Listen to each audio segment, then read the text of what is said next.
7 سال کے بعد بیٹا باپ کے ساتھ تو سوئے، ماں کے ساتھ ایک بستر پہ نہیں سوئے گا. بیٹی ماں کے ساتھ تو سوئے گی، باپ کے ساتھ ایک بستر پہ نہیں سوئے گی. بات آ رہی ہے سمجھ میں؟ اسی طرح بیٹی جب 9 سال کی ہو جائے، یہ خوب اچھی طرح مسائل سمجھ لو، اس میں آپ مجھے فنڈامنٹلسٹ کہو، دقیانوس کہو، جو مرضی کہہ دو، میں اللہ کا حکم آپ کو سنا رہا ہوں. عمل کرنا ہے کرو، نہیں کرنا ہے تو جیسے چل رہے ہو چلتے رہو، ہم سے سوال نہیں ہوگا. بہت بے احتیاطیاں ہوتی ہیں. ہم لوگ ہندو نہیں ہیں، عیسائی نہیں ہیں. مسلمان بننا ہے تو تمیز سے بنو بھائی، نہیں بننا ہے تو پھر انگریزوں کے کلچر کو فالو کرو، وہ بہت ایڈوانس جا رہے ہیں آج کل. بار بار کہتا ہوں، یہ کیا نہ ادھر کے نہ ادھر کے. تو جب بیٹی 9 سال کی ہو جائے، بیٹی 9 سال، تو باپ پر یہ احتیاط لازم ہے کہ وہ اس کو پیار کرنے میں احتیاط سے کام لے. بہتر یہ ہے کہ اپنی باڈی کو اس کی باڈی سے دور رکھے.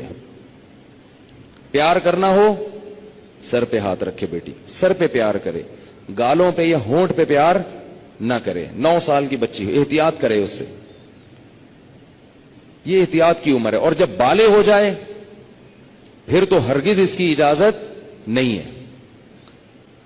کیونکہ مسئلہ یہ ہے کہ باپ اگر بیٹی کو اس طرح سے پیار کرے اور خدا نخواستہ باپ کے دل میں شہوت پیدا ہو گئی، اور اس کی کچھ تفصیل ہے، یہ خود سے فیصلہ نہ کریں، مفتی سے، کسی مفتی کے سامنے پوری صورتحال رکھیں.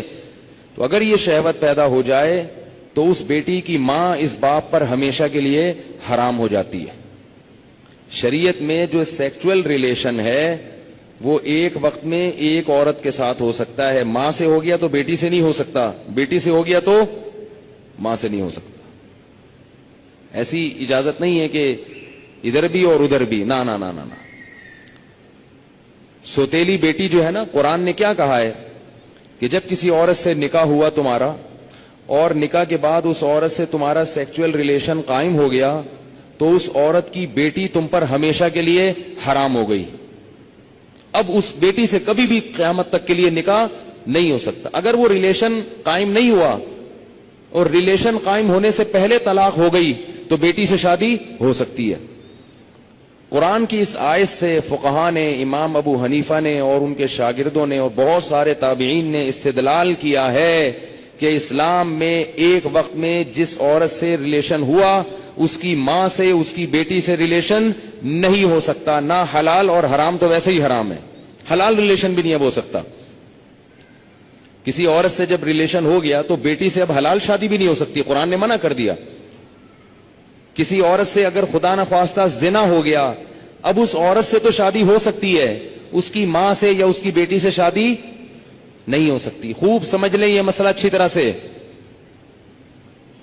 اسی طرح یاد رکھو کہ اگر داماد نے خدا نخواستہ بہو کے سسر کے ساس کے ساتھ، داماد اور ساس میں کوئی ریلیشن ہوا سیکچول، کس میں؟ داماد میں اور ساس میں، تو یہ جو ساس کی بیٹی ہے یہ اس پر ہمیشہ کے لیے حرام ہو جائے گی.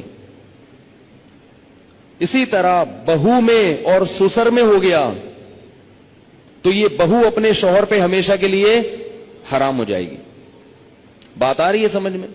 اگر کہیں ایسا ہوا ہو تو خود سے فتویٰ نہ دے دیں، کسی مفتی کے سامنے باقاعدہ رکھیں. بعض لوگ خود مفتی بنتے ہیں، اس میں کچھ ڈیٹیل ہے مزید، وہ میں ڈیٹیل اگر بتاؤں گا تو بہت لمبی بات ہو جائے گی. تو کسی کے ساتھ ایسا خدا نخواستہ ہوا ہو تو خود سے فیصلہ نہ کرے، کسی مفتی کے سامنے پوری، میں کچھ شرطیں ہیں تو میں ڈیٹیل میں نہیں جا رہا، میں صرف آپ کو مسئلے کی حساسیت بتا رہا ہوں کہ احتیاط، بولو بھائی، ضروری ہے. کن رشتوں سے احتیاط ضروری؟ سگی بیٹی سے احتیاط ضروری، بیٹے کا اپنی ماں سے احتیاط ضروری، ساس سے احتیاط ضروری، داماد سے احتیاط ضروری. یہ وہ رشتے ہیں. سوتیلی بیٹی سے احتیاط ضروری. کسی عورت سے آپ نے شادی کی، اس کی بیٹی آپ کی محرم ہے، لیکن اگر اس سوتیلی بیٹی سے سیکچول ریلیشن ہو گیا تو وہ بیٹی تو حرام تھی، اس کی ماں بھی ہمیشہ کے لیے حرام ہو گئی. ایسے واقعات آتے ہیں. کسی خاتون سے نکاح کیا، اس کی بیٹی بھی ہے، اب بیٹی سے سر کی مالش کروا رہے ہیں, بیٹی سے پاؤں دبوا رہے ہیں. یہ کیا بے شرمی ہے بھائی؟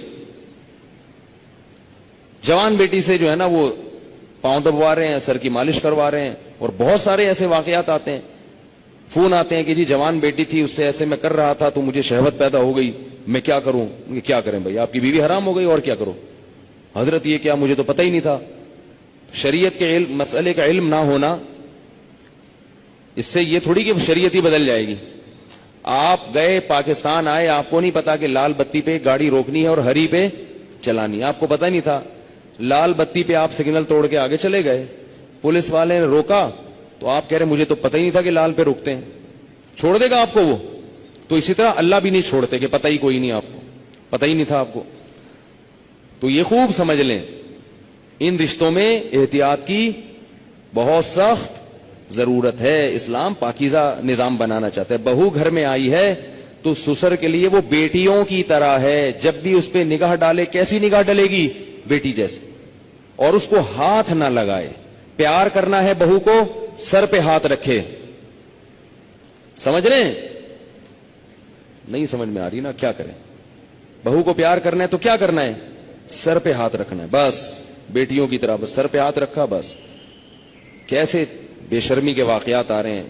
خواتین بتاتی ہیں, سسر صاحب آ رہے ہیں, وہ خواتین, کئی خاتون آئی ہیں بہو امریکہ سے, سسر صاحب ایئرپورٹ پہ لینے پہنچے ہوئے اور گلے مل رہے ہیں اس سے. بہو کو تکلیف ہو رہی ہے, اس کو شرم آ رہی ہے کہ ہمارے سسر کیا کر رہے ہیں, اس کو شرم محسوس ہو رہی ہے کہ میرے یہ سسر صاحب کیسے ہیں. لیکن وہ بیچاری بول نہیں سکتی. وہ بولے گی تو سسر کیا کہیں گے کہ مجھے باپ نہیں سمجھتی, مجھے باپ مجھ پہ شک کرتی ہے. کیوں بھائی؟ تو سسر کو مسئلہ سمجھا دیں. میں یہ نہیں کہہ رہا کہ وہ بیچارہ غلط ہوگا, ہو سکتا ہے وہ بیٹیوں ہی کی طرح گلے مل رہا ہو, اور ہر ایک کی سوچ غلط نہیں ہوتی, کسی سے بدگمان ہونے کی اجازت نہیں ہے. اصول ہیں بھائی. 100 آدمیوں میں سے ایک اگر غلط ہوگا تو اس ایک غلط کے شر سے بچانے کے لیے مزید 99 کو بھی منع کیا جائے گا. الحمدللہ ہمارے گھروں میں خیر غالب ہے. سسر بہو کو بیٹیاں کی طرح سمجھتے ہیں, بہویں سسر کو باپ کی طرح سمجھتی ہیں. ہمارے معاشرے میں ابھی شر کا عنصر کم ہے, خیر اس معاملے میں الحمدللہ غالب ہے. مگر یہ غالب ہی رہے تو اچھا ہے.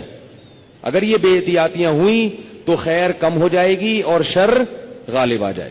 تو اچھے اور خاندانی لوگوں کے ہاں یہی ہوتا ہے کہ بہویں اپنے سسر کے سامنے ذرا لپٹ کے بیٹھتی ہیں, چادر وادر سر پہ لے کے بیٹھتی ہیں. ایک تقدس ہوتا ہے, ایک رشتہ ہوتا ہے. اسی طرح یاد رکھو, بہو کے لیے, سسر کے لیے یہ غلط ہے, جائز نہیں ہے کہ وہ بہو کے کمرے میں بغیر پرمیشن کے داخل ہو جائے. یہ بھی ہوتا ہے. سسر صاحب کیا کرتے ہیں, شادی ہوئی ہے, دروازہ کھول کے بہو کے کمرے میں گھس گئے. وہ بیچاری کس حال میں بیٹھی ہوئی ہے, کس حال میں لیٹی ہوئی, اور اس کو غصہ آتا ہے تو کہتے ہیں میں باپ ہوں, میں بھی پرمیشن لے کے آؤں. تو حیا بھی کوئی چیز ہوتی ہے. تو جوان بیٹی کے کمرے میں باپ کو اس طرح نہیں گھسنا چاہیے. بیٹی کا بھی باپ سے کوئی حیا تو ہوتی ہے نا. تو اس لیے ان چیزوں میں احتیاط برتو. ہم کسی پہ الزام نہیں لگا رہے, کسی پہ شک نہیں کر رہے, یہ سارے کیسز ہو رہے ہیں. ایک صاحب کہتے ہیں کہ میرے والد صاحب نے میری بیوی کے لیے چوڑیاں لاتے ہیں تو میری بیوی کا ہاتھ پکڑ کے اس کے ہاتھ میں چوڑیاں ڈال رہے ہیں. وہ صاحب کہہ رہے ہیں مجھے اچھا نہیں لگ رہا کہ میرے ابا میری بیوی کے ساتھ ایسا کیوں کر رہے ہیں. اس کو غیرت آ رہی ہے بیٹے کو کہ یار یہ ابا کیا کر رہے ہیں. کہہ رہے لیکن ابا کو بولو تو ابا کیا کہیں گے, مجھ پہ شک کر رہے ہیں, مجھ پہ شک کرتے ہو, میں کوئی برا آدمی ہوں, میں کوئی ایسا ہوں. تو بھائی شک کی بات نہیں ہے. ابا کو بتا دو ابا آپ بہت اچھے ہیں, بہت اچھے ہیں, لیکن آپ کو شریعت نے اس کی اجازت نہیں دی ہے کیونکہ اس سے شر پھیل سکتا ہے. سعودی عرب کے مفتی اعظم جو سابق تھے, بڑے پرہیزگار عالم تھے, ان کا یہ فتویٰ تھا کہ اگر ساس جوان ہو اور داماد بھی جوان ہو تو ساس کو چاہیے کہ داماد سے پردہ کرے. بہتر ہے, واجب تو نہیں ہے لیکن بہتر ہے. اسی طرح اگر سسر بالکل جوان ہو اور بہو بھی بالکل جوان ہو تو بہو کو چاہیے کہ وہ سسر سے اس زمانے میں پردہ کرے. تو ہم یہ تو نہیں کہہ رہے کہ پردہ کرے, ہم تو آسانی دے رہے ہیں. پردہ نہیں بھی کرتی تو کم از کم احتیاط لازمی کرے. یہ تو وہ رشتے ہیں جو اللہ نے حرام کر دیے. اور دیور کیا ہے, وہ تو موت ہے بھائی, حدیث میں آتا ہے. ٹھیک ہے اس سے رشتے حرام نہیں ہوتے, دیور سے خدا نخواستہ کوئی سیکسول ریلیشن ہو گیا تو نکاح پہ فرق نہیں پڑتا,